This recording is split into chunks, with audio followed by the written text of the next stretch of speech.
In a guarded room in Amsterdam, in the late summer of 1945, a thin, sick man in his 50s stood at an easel under the eyes of policemen and reporters and picked up a brush. He had been arrested for treason.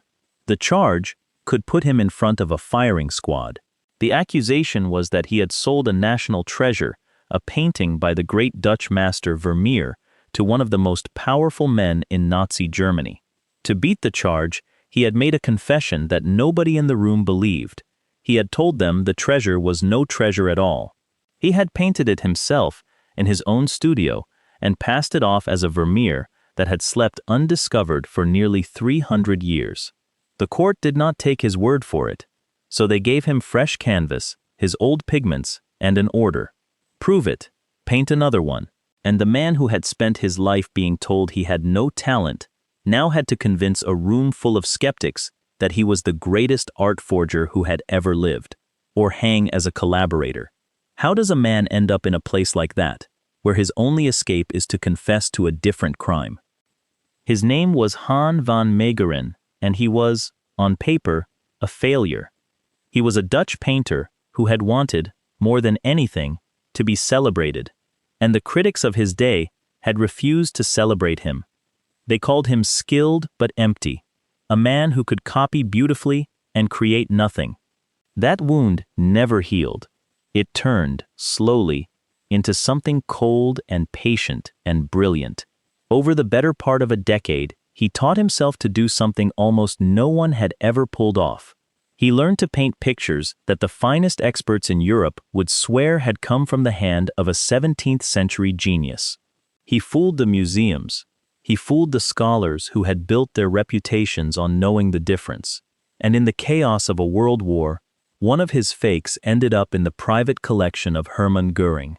This is the story of how a bitter, second-rate artist humiliated the men who had dismissed him, made a fortune doing it, accidentally became a national hero, and then had to fight to be believed when he told the truth.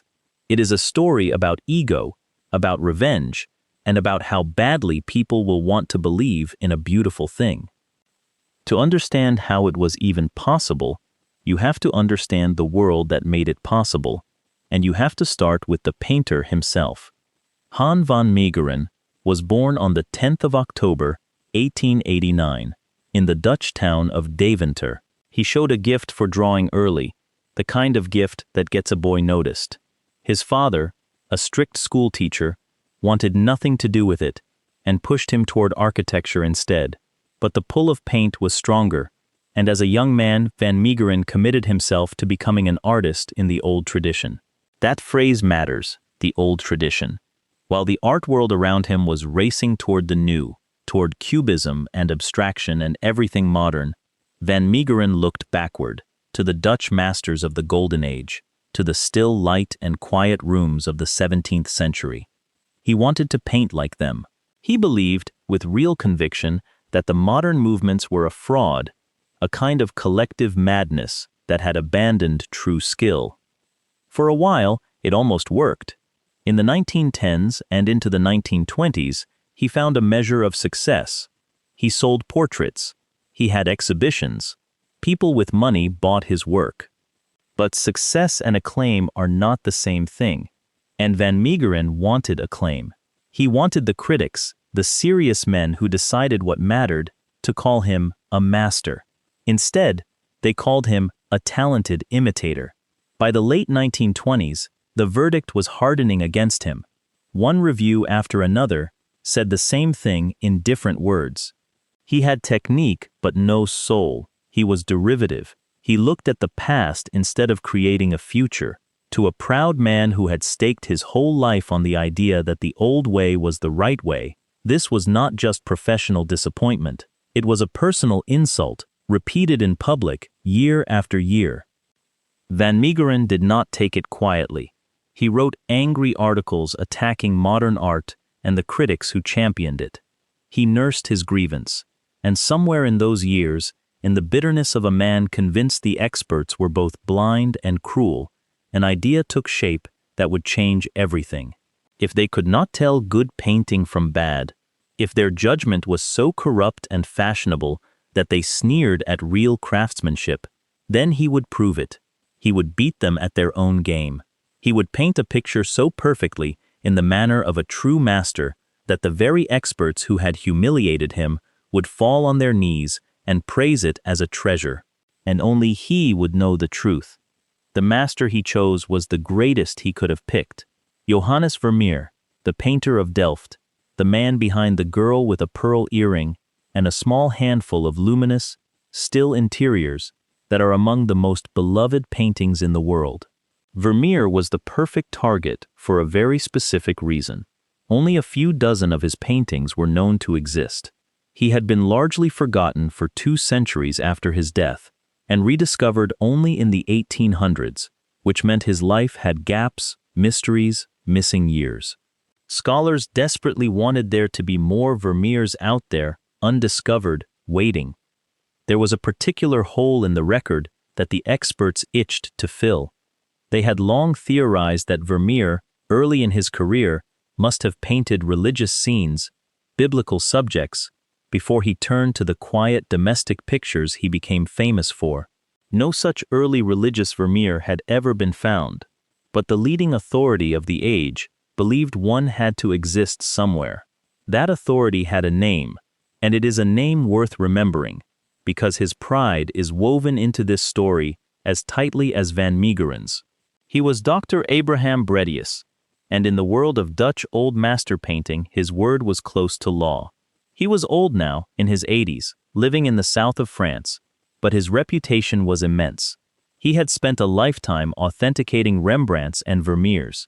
He had written that a lost early religious Vermeer ought to exist, and Van Meegeren, studying his enemy, understood something crucial. The best lie is the one a man is already longing to hear. If he could put in front of Bredius exactly the painting Bredius had spent his career hoping to find, the old scholar's own theories would do half the work of convincing him. But wanting to forge a Vermeer and actually doing it are separated by an almost impossible gulf, and this is where Van Meegeren's patience becomes something close to genius. He did not simply sit down and paint a picture in Vermeer's style. Anyone with skill could imitate the look. The problem was the science. By the 20th century, paintings could be tested. Experts examined the cracks in the surface, the craquelure, the fine web of fractures that forms in old paint over centuries, and cannot be faked by simply letting a picture dry. They could test the hardness of the paint. Genuinely old oil paint becomes rock hard over hundreds of years. Fresh paint, even paint that looks dry, stays soft underneath and dissolves under the touch of the right solvent. A forger who got the picture right, but the chemistry wrong, would be caught in an afternoon. So Van Meegeren went away and solved the chemistry. In 1932, he left the Netherlands and settled in the south of France, in a villa where he could work in secret, away from prying eyes. And for roughly 6 years, he experimented. He was not just a painter now. He was a chemist running a private laboratory of fraud. The breakthrough was the paint itself. He discovered that if he mixed his pigments not with ordinary oil, but with a new synthetic resin, a phenol formaldehyde compound related to the early plastic called bakelite, the paint would harden permanently when heated. He would paint his picture, then bake it in an oven at temperatures of around 100 to 120 degrees, and the resin would set the paint as hard as something 3 centuries old. To the test of solvent and touch, his fresh forgery would behave like a genuine antique.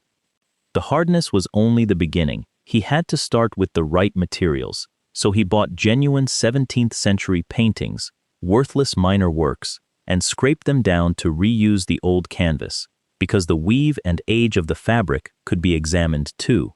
He had to keep as much of the original ground layer as he could. He ground his own pigments the old way, using only colors that would have been available to Vermeer, hunting down natural ultramarine made from lapis lazuli, the costly blue that Vermeer loved. He used badger hair brushes of the kind an old master would have used, so that no stray modern bristle would betray him under a microscope. And then, there was the matter of the cracks. After baking the painting hard, he would roll it over a cylinder to crack the brittle surface in a fine network, the way real age cracks a painting. Then he would wash India ink across the surface so it seeped down into the new cracks, mimicking the centuries of dust and grime that settle into the fractures of a truly old picture. Then he would wipe the surface clean, leaving the dark lines behind. Every detail was an answer to a test he knew the experts would run. He had reverse-engineered the entire process of authentication and built a painting designed to pass every one. It took him years. It is one of the most meticulous criminal projects in the history of art, and the man doing it was supposedly a talentless hack.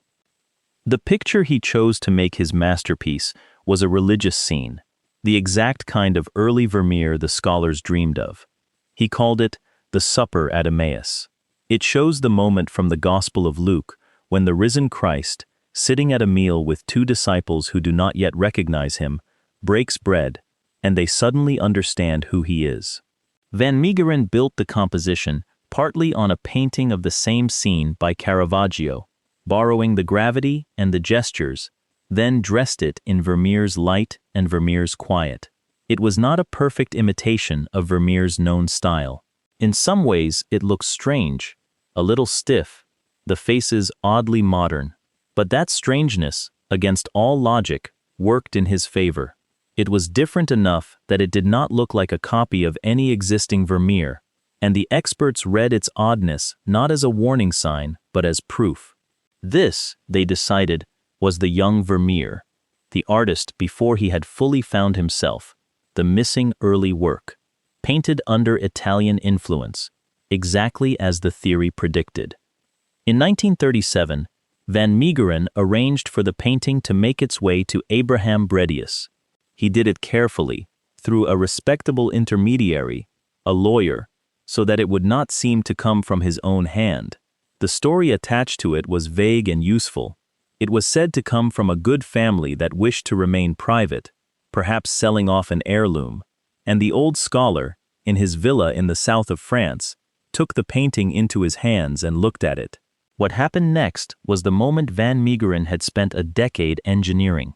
Bredius did not just accept the picture, he fell in love with it. He authenticated it without hesitation, and he wrote up his discovery for the Burlington magazine, the most respected art journal of its kind. His words have outlived him as a lesson in the danger of certainty. He wrote that it was a wonderful moment in the life of a lover of art when he found himself suddenly confronted with a hitherto unknown painting by a great master, untouched, on the original canvas, and without any restoration, just as it left the painter's studio. He called it the masterpiece of Johannes Vermeer of Delft. The greatest expert alive had declared a fresh forgery, baked in an oven a few months earlier, to be one of the finest works by one of the finest painters who ever lived. For Van Meegeren, this was the revenge he had dreamed of. But here is where the story turns, and where the cool artist of principle becomes something else. He could have revealed the hoax right then. He could have stood up, produced his proof, and humiliated Bredius and the whole world of critics in one stroke, vindicating his belief that they could not tell genius from a fake. That was supposedly the whole point. Instead, he sold the painting, he took the money, and the money was staggering.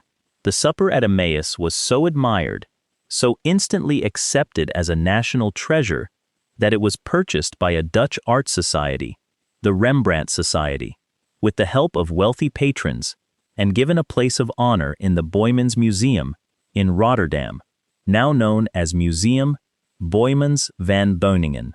The price was around 520,000 guilders, an enormous sum at the time, the equivalent of millions of dollars in today's money.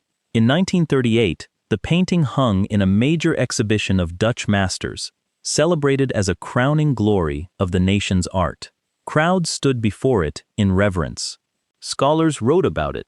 A forgery had become one of the most prized possessions in the Netherlands. That is the thing about Van Meegeren. The bitter idealist and the greedy crook lived in the same body, and after Emmaus, the crook took over. He had found something better than revenge. He had found a printing press. He had proved he could manufacture priceless Vermeers out of cheap canvas and chemistry, and the world would pay fortunes for them. So why stop at one? Over the next several years, van Meegeren did it again and again. He moved back to the Netherlands and kept painting biblical scenes in the manner of Vermeer and a few in the style of another Dutch master, Pieter de Hoek.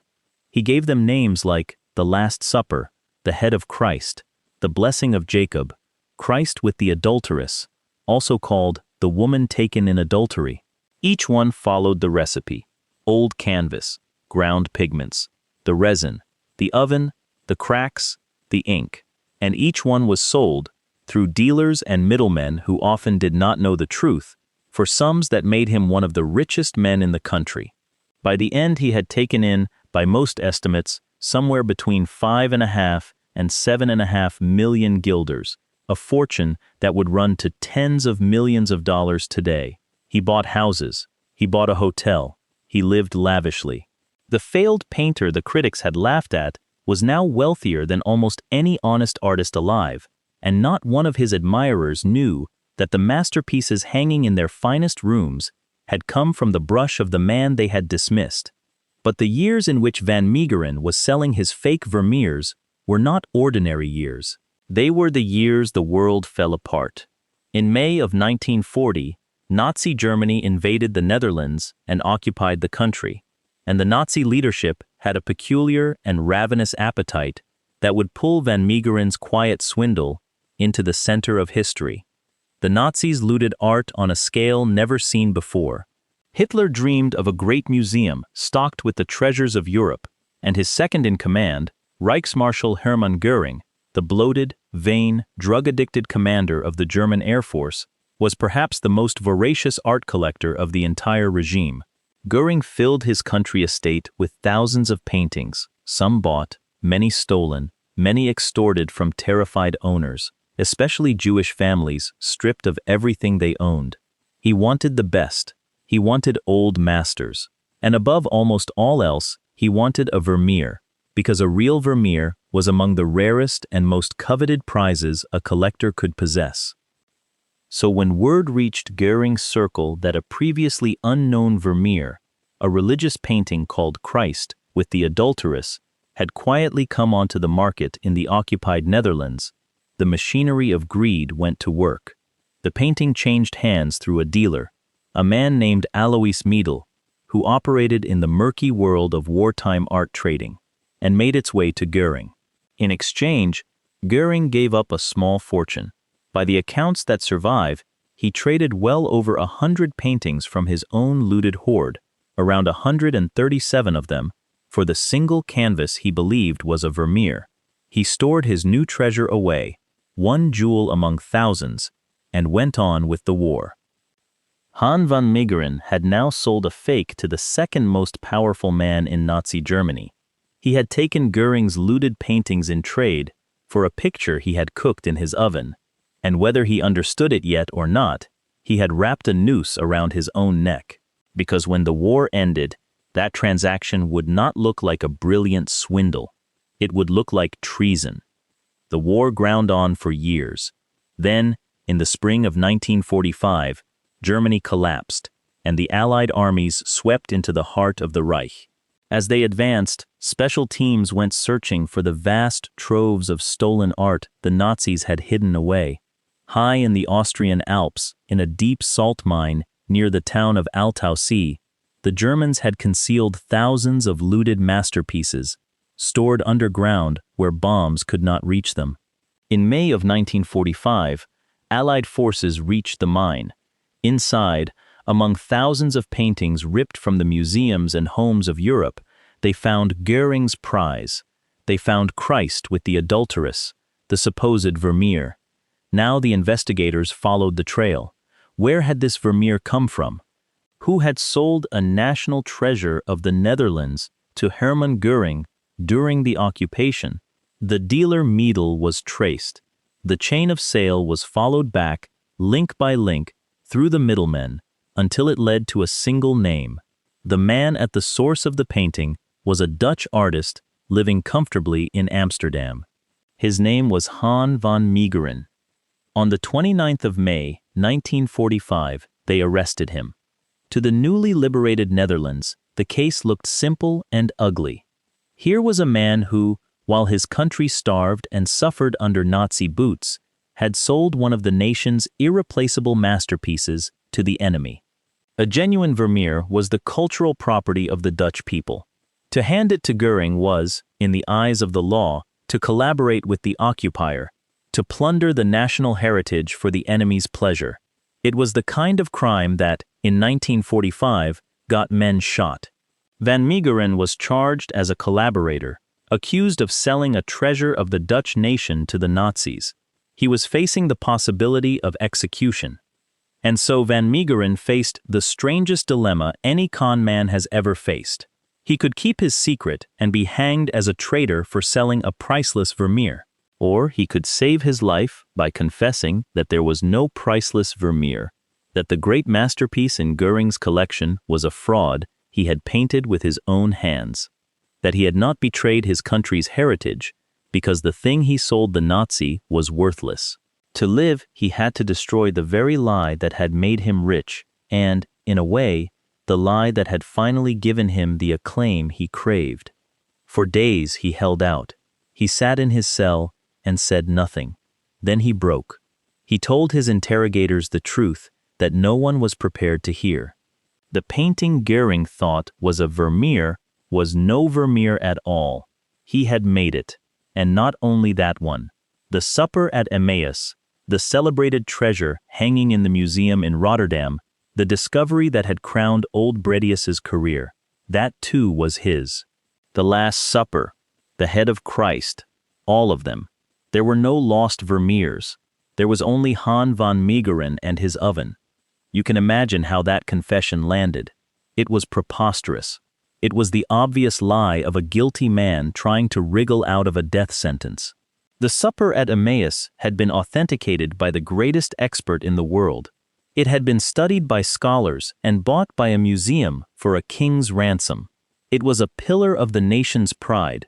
And now this disgraced little portrait painter wanted them to believe he had faked it in a villa in France? The authorities did not believe him. The experts, whose reputations were on the line, certainly did not want to believe him. Admitting Van Meegeren was telling the truth meant admitting that the entire establishment of Dutch art scholarship had been made fools of by a man they had spent 20 years calling a hack. So they put him to the test. If he was the greatest forger who ever lived, let him prove it. They gave him a studio under guard. They gave him canvas and the old pigments and his brushes, and they told him to paint another one. Paint a new Vermeer, here, in front of witnesses, with reporters and court-appointed observers watching every stroke, and let us see whether you can really do what you claim. This is the scene that opened our story. A sick, aging, broken man who had asked for a steady supply of his medicines and, by some accounts, his wine and morphine, to work as he was used to working, standing at an easel with his life on the line. He chose a new biblical subject, a scene of the young Jesus teaching among the learned men in the temple, a painting called Jesus Among the Doctors, sometimes called the Young Christ in the Temple, and he began to paint. For weeks, from the summer into the winter of 1945, the witnesses watched the impossible become ordinary. They watched a supposedly talentless man build brushstroke by brushstroke, a picture that looked for all the world like a lost work by Vermeer. They watched the failed painter become the master forger in plain sight. It was the strangest trial preparation imaginable. The defendant was proving his guilt of one crime in order to prove his innocence of a worse one, and it worked. The painting took shape, undeniable, a Vermeer that was no Vermeer, made by the very hands the prosecution had said could not have done it. To support the confession further, investigators went and examined the other paintings. A scientific commission was assembled, led by a Belgian expert named Dr. Paul Cormans, to analyze the supposed Vermeers with the tools of modern chemistry, and the science settled it. When they tested the paint of the supper at Emmaus and the others, they found the telltale fingerprint of fraud. They found the synthetic resin, the phenol formaldehyde, the bakelite-type compound that did not exist in Vermeer's century and could not have been in any genuine 17th-century painting. The cracks, examined closely, were wrong. The chemistry was a confession written into the paint itself. Van Meegeren was telling the truth. The treasures were fakes. With that, the case against him collapsed and reformed into something almost unrecognizable. The treason charge, the accusation of selling a national treasure to the enemy, fell apart entirely.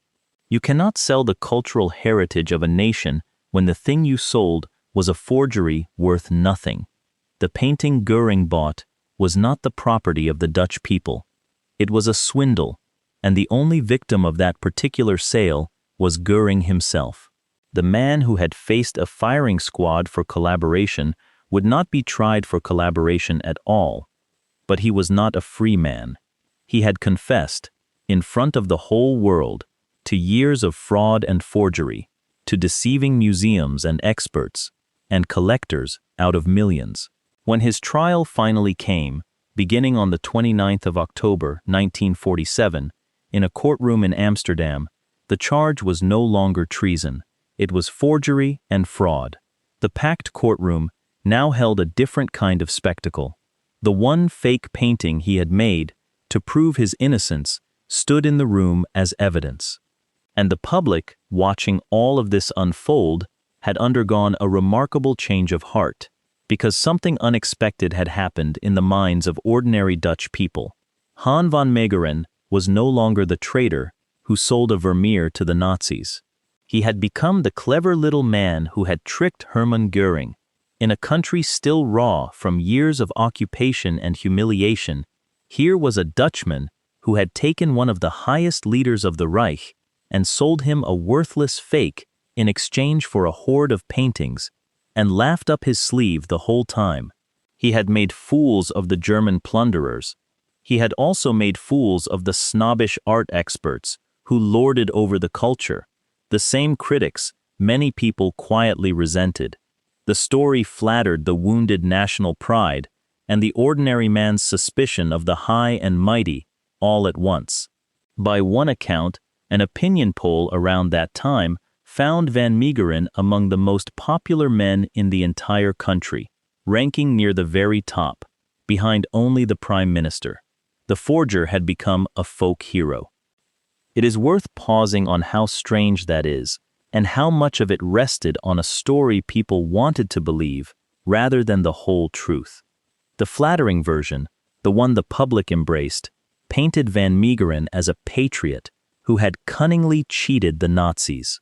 The reality was murkier. He had not set out to strike a blow against Hitler. He had set out to get rich and to take revenge on the critics. And the sale to Goering was, as far as anyone can tell, just another profitable transaction in a long career of them, carried out through middlemen. There is even a question, raised by historians, of where his own sympathies truly lay during the occupation, since some of his published work and conduct sat uncomfortably close to the regime's tastes. The hero of the story may have been considerably less heroic than the crowds wanted him to be. But people rarely let an inconvenient truth spoil a satisfying tale, which is, when you think about it, the very weakness Van Meegeren had built his whole career on exploiting. There is one more piece of the legend that deserves an honest note. The most famous image from the whole affair is the picture of Goering being told, after the war, that his beloved Vermeer was a fake. By one contemporary account, when the news reached him, the Reichsmarschall looked as if for the first time he had discovered there was evil in the world. It is a perfect, almost too perfect moment, the monster undone by a swindle, robbed even of his stolen art. It may well be true, but some historians caution that it is uncertain whether Goering ever actually learned, before his death, that his Vermeer was a Van Meegeren. The most poetic part of the story is also the part the evidence holds most loosely. The truth is, we do not entirely know what the most powerful collector in the Reich understood about the trick that had been played on him. At the trial, Van Meegeren cut a sympathetic figure, frail and almost amused, a sick man enjoying, at the very end, the recognition he had wanted his whole life, even if it came as a criminal. He was found guilty of forgery and fraud. In November of 1947, he was sentenced to 1 year in prison. For a man who weeks earlier had been staring at a possible execution, a single year was something close to mercy. He had confessed his way out of a noose and into a jail cell, and the country half adored him for it. He never served the year. The strain of it all, the imprisonment, the trial, the years of secret labor and hard living, the morphine, had wrecked his body. On the 26th of November, 1947, the last day on which he could have appealed his sentence, Han van Meegeren suffered a heart attack. He was taken to a hospital in Amsterdam. There, a month later, a second heart attack finished what the first had started. He died on the 30th of December, 1947, at the age of 58. He never spent a night behind bars for his crimes. The forger who fooled the Nazis and the experts and the whole of his country slipped away before the law could close its hand on him, almost as if he had pulled one last quiet escape. What he left behind is more than a strange criminal episode. It is one of the great cautionary tales of the art world, and it has lasted because the lesson in it never gets old. The supper at Emmaus did not fool Abraham Bredius because it was a flawless copy of a known Vermeer. It fooled him because it was exactly the painting he wanted to find. He had spent his life expecting a lost early religious Vermeer, and when one appeared that fit his theory, his own expertise became the thing that blinded him. The more he knew, the more certain he was, and the more certain he was, the easier he was to fool. Van Meegeren understood that the most powerful force in the room is not the evidence in front of a person. It is the conclusion that person is already hoping to reach. That is why this story still matters, far beyond the world of paintings. We like to believe that experts and authorities and our own trained eyes protect us from being deceived. But the most successful lies are not the ones that fight against what we believe. They are the ones that arrive dressed exactly as the thing we were already hoping was true. A failed painter understood that better than the greatest scholars of his age, and he built a fortune and a legend on it. The next time you find yourself certain, completely certain, that something is exactly what it appears to be, especially when it is something you very much want to be real, it is worth remembering an old man in the south of France, holding a freshly baked forgery in his hands, sure beyond doubt that he had found a masterpiece. If you enjoyed this story and want more forgotten history like it, take a moment to subscribe.